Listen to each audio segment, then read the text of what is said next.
Hello, and welcome to the Create Your Sacred Life show with Tony Black, and I am she. And so I am very excited to get started today. So we are going to get started right away. So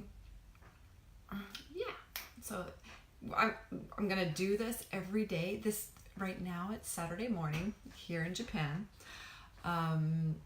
And I know that it's probably the evening time on Friday for you. Chances are, if you're not in this part of the universe, part of the world. So yeah, we're going to go ahead and get started. And today we're going to be talking about the role of powerful emotions in our lives and how we can use the energy. Somebody is here. I see a number. I see a one. Woo! Oh, they jumped off. But how we can use the energy from these emotions to create magical results. And one thing that I want to stress more than anything is that magical results are not necessarily something that's going to happen overnight. A lot of times the magic that transpires, that happens in our lives is very, very gradual. And so I'm going to explain a little bit more about that today. And I really feel the need to go into a little bit of a story in order to illustrate this fact. So going back in time, going back in time, I was about 13, 14 years old, and I decided, even 12, I think it was maybe 12 years old. I don't know. Either way, things were a little bit hectic. They were pretty hectic during those years, my teenage years, and or even early teenage years. But I was so in love with talk shows. I loved talk shows, and like Montel was my very favorite talk show. I also really, really loved Maury Povich and Oprah, and I loved 2020. I love myself some 2020. But yeah, I think my very, very favorite was Montel. Like, I daydreamed about being on Montel all the time. I thought, so as I was watching these shows, I would compare the Montel and the Oprah shows with like the Dr. Phil and the Maury Povich shows. And I noticed that the guests all had something different to offer to the audience, and the ones that were on the Oprah and the Montel camp, they had these incredibly emotional, incredibly moving stories of how they overcame their obstacles. But yet you have the Maury Povich, Dr. Phil camp, where there was a whole lot of mudslinging and chair throwing, and it was really grab your popcorn and just watch these people kind of fall apart sort of thing. So I was really amazed with the Oprah camp, with the Montel camp, and how these people were able to just grab hold of the tragedy that had transpired in their lives, and then they transformed it, and they created amazing results. And I think it was at that time that I thought, wow, I know that things are kind of like falling apart in my life right now, and they were. I mean, they were, and things are like that for a lot of people too, I think. But despite these stories, I decided that even though I had this emotional background as well, I wanted that to be me. I wanted to be the one that would be on the Montel show, not necessarily the Maury Povich show. I never wanted to be on Maury Povich. So, long story short. So, I actually I ended up writing to the Montel show and asked them if I could be a guest on there. I never received any response back. However, one thing that I did do, and this is very, very important, is that I was motivated to contact. At the time I wanted to be a music producer, and I was like big into Boyz II Men and TLC and all these like hip hop bands. I guess this was anyway, In Vogue. So I turned the CDs over, and I turned my tapes over, and I noticed the company that produced the album. I noticed that there was an address on the back, and so I thought, okay, well, I'm going to go ahead and write to all of these producers, because I want to be a producer when I grow up. So I wrote to them, and I said, I want to be like you when I grow up. What do I have to do? And I was absolutely amazed and absolutely thrilled when I actually got back responses from a good handful of them. And they offered up really great advice, places that I could go to school to study to be a music producer. And I thought, wow, if it's possible for me to produce that result, then what other results can I produce in my life?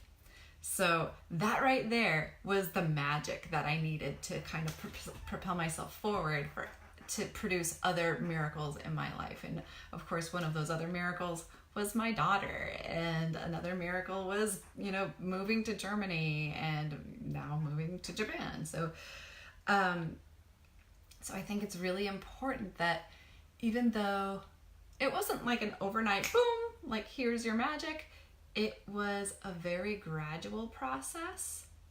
It was, and I really like to stay away from the word manifesting, because I think that things kind of can get skewed in that way. However, it's really seeing and feeling that you're there at that in that place, in that magical place, that magical, like, this is my end goal. Actually seeing yourself and feeling like you are there, that is going to produce the result that you want. And that is going to bring in the magic in your life that you're looking for. Once again, I was 17 years old on a bus, knew I had a baby in my hand. I could almost see it. Yes, I was young. I was 17 years old, and I had a baby in my hand in the bus. Not literally, but I could see it in my mind's eye. I could almost feel her in my arms, and lo and behold, a year later, I was pregnant with my child. So it was really a wonderful thing. So it was the powerful emotions that brought me forward. And so this is what I want for you to know. There are powerful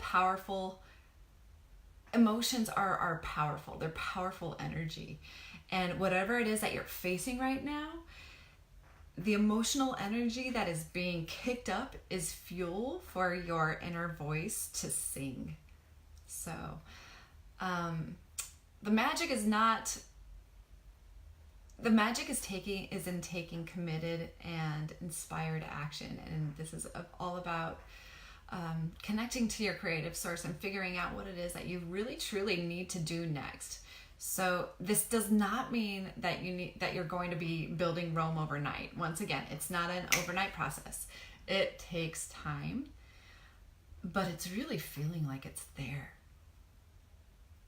And so I want to talk a little bit about boundaries. I know that last week I talked a little bit, but I talked about boundaries, and I ended up getting a response from somebody that said, oh, no, I like to push my boundaries. And I thought, I need to clarify this a little bit. So we have boundaries. We have our own personal boundaries, and these are boundaries that we don't necessarily want for people to cross over and to violate. So there's those boundaries. You need to have those boundaries set so that you don't end up feeling like you're giving your energy away to other people. You need to actually use it for your own, to put forward toward your project, so that you can express the most vibrant and incredible parts of you. But then there are those boundaries. There really are those boundaries, and I feel like there needs to be another word. But there are those boundaries that are meant to be explored and expanded. And in Nia, we actually have, each finger has has a dedicated I don't know, it's assigned a, I want to say value. What's the word that I'm looking for? I don't know. This would be your comfort finger. Comfort finger, I mean, you know, like a baby. Then you've got your pointer finger. Your pointer finger is your desire finger. I want that. Then you have your middle finger. This is your balance finger. And yeah, I would talk about that more, but no need to. This is going to be your commitment finger, of course, because of the finger. And then finally, you've got your pinky finger. And your pinky finger is here to express and for you to explore the boundaries of what you perceive as real. So this is what I'm talking about. Pushing the boundaries and expanding them so that you can break down the walls of what you perceive is real. So since we went over the first types of boundaries, I don't want to get them confused, but yes, you have this boundary and then you have those boundaries. So I thought that was very, very important to separate. But I want to do a really quick visualization with you just to help you dissolve boundaries that you do perceive as real right now. So and in the future, so that you can take some turtle steps to get those off on the right foot. So go ahead and close your eyes. We're going to find that beautiful inner center of yours. We're going to drop down and into the ground.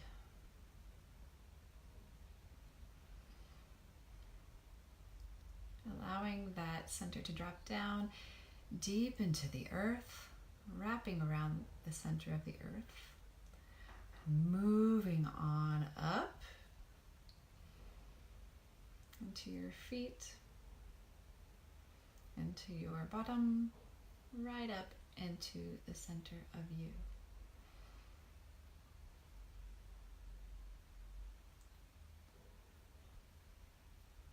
I want you to visualize that light that is in the center of you.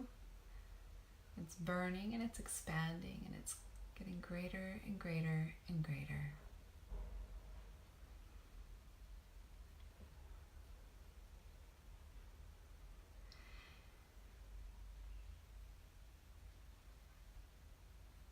Dropping your consciousness right into that center space. I want you to see yourself as a child.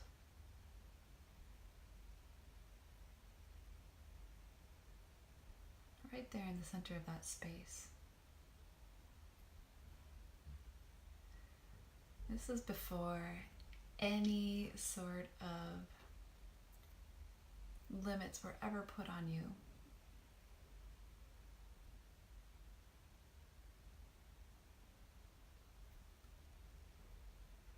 What do you dream?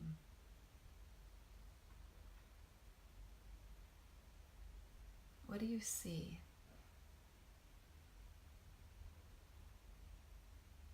If you could explore anything, what would that be?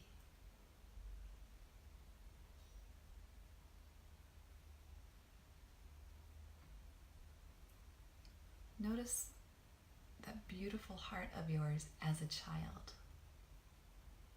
Childlike heart. Filled with joy, filled with curiosity. Allow that feeling to expand. Notice that sensation of joy becoming bigger.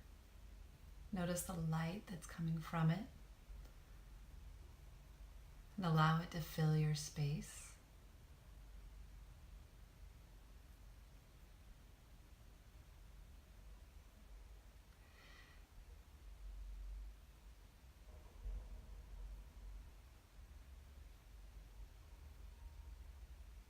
And now I want want you to think of, with this childlike heart and this joy within your heart, you're going to think of one thing that you would like to see come to life in your life right now. It could be something that could happen in a week. It could be something that could happen in a month or even a year. Think of that thing. And in between that end result, that end goal, and you, where you stand right now, is a wall. Visualize that wall. Check that wall out. Notice what it looks like.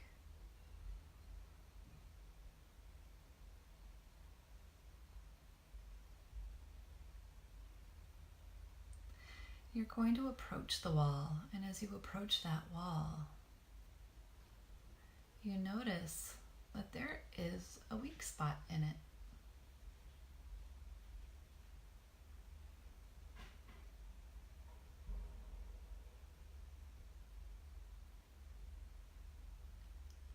And you begin to take your hand and fiddle with it a little bit.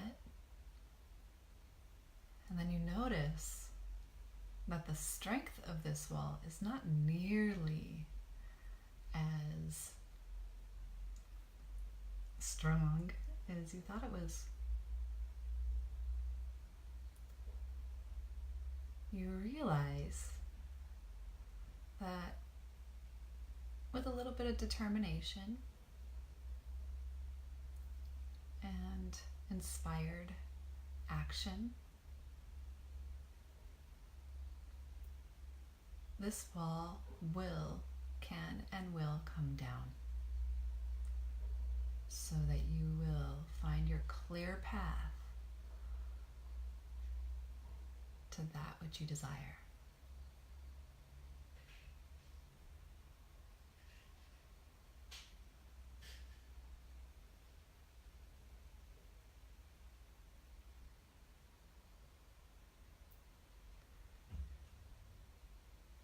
Notice that over time, you've taken your wall apart and you begin to step on the path toward that which you desire.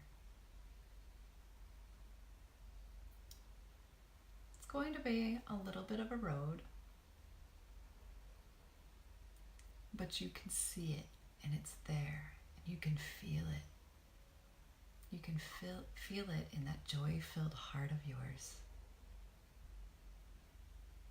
It's here.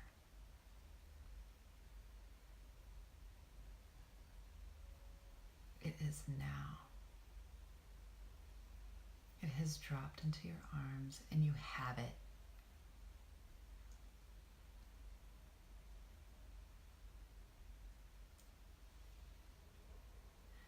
Now that you have it, express gratitude. Thank you.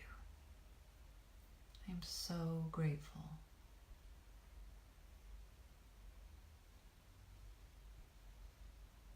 Notice what happens to your personal boundary space. Notice it as it lights up. Notice your heart expanding even more.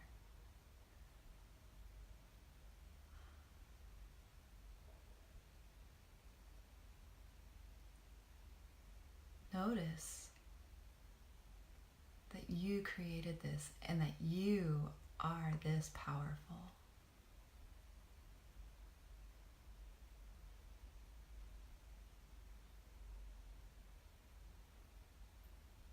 Now we're going to make our way back.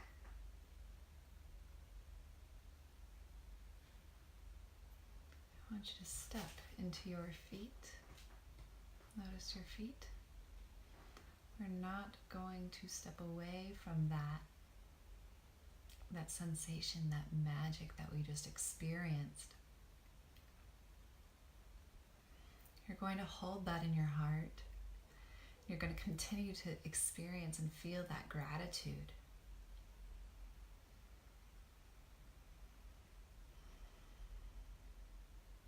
You're going to continue to shine your light so that you will take that inspired action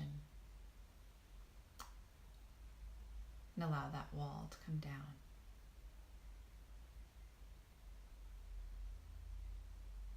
Dropping back into your heart.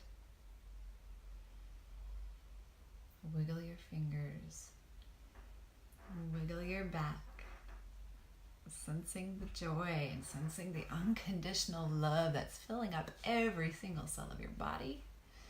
You're going to blink your eyes open. Hello, Kathy. I just opened my eyes and I see Kathy's here. Hello, Kathy. It's great to see you. Okay. Whew, so I don't know about you, but I focused on what felt good and now I feel like I am beaming. So, so it's this emotional energy that we use to kind of like rev up and go and become powerful. And I love this stuff so much. So, one thing that I want to address is, there is the energy of sadness, and I really feel that I need to speak to this. So yeah, there's this question. What if I'm sad? What if I have no energy or I feel numb? And what I think is really important here is that you allow yourself the time to explore the sadness and really feel it in your body. Allow yourself to even move that sadness through your body, sinking in and allowing it to just kind of settle and stagnate it often will mean that you'll stay there a little bit longer. So see what you can do to move through that. Sadness is also energy. Think about all the songs that are written because someone is sad. So that's just what I wanted to say about that. And so yeah, now that we did that visualization and I'm feeling all happy and zen and stuff, I want for you to begin taking inspired action today toward whatever it is that pie in the sky goal. I know last week I was talking to my wife about how I would love to go to Peru. I thought, I want to go to Peru and I want to have this cool like shamanic experience. So literally like that morning, this amazing woman that I'm working with emailed me and said, hey, guess what? Our group is going to Peru. And I was like, what? Oh my gosh. So yes, literally, this stuff works. It happens. It's amazing. It's magical. Woo! Yeah. So that's what I wanted to share with you. Begin taking your inspired action today. I would love for you to write in whatever it is that you are. This is going to be this is my reality. Make it so that it is done. It is here now. Write it in the comments section. And